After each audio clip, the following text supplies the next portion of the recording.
Ang seguridad ng mga mamamayan sa panahon ng pangingilin at ang papasok na bagyo ang tututukan ng mga ahensya na kabilang sa konseho ng National Disaster Risk Reduction and Management Council na pinangunahan ni Defense Secretary Voltaire Gasmin bilang chairman. Sa pinatawag na council meeting ng NDRRMC ay pinalalahan ni Gasmin ang lahat ng mga ahensya na tiyaking mayroong mga kahandaan para sa seguridad ng mga mamamayan, lalo na ngayong may papasok na bagyo sa panahon ng Biyernes Santo.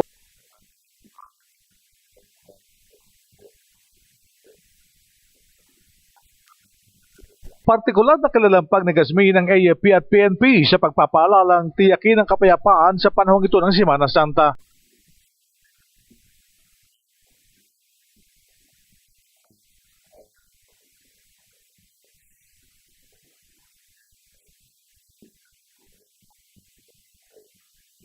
Nagbigay naman ng katiyakan ng DILG na nabisuhan na sa mga paghahanda ang lahat ng mga local officials hindi lamang sa Semana Santa maging ang pagpasok ng bagyong Chedeng. Ipinarating ito ni Yusek Oster Panaderos sa pinatawag na pulong ng konseho.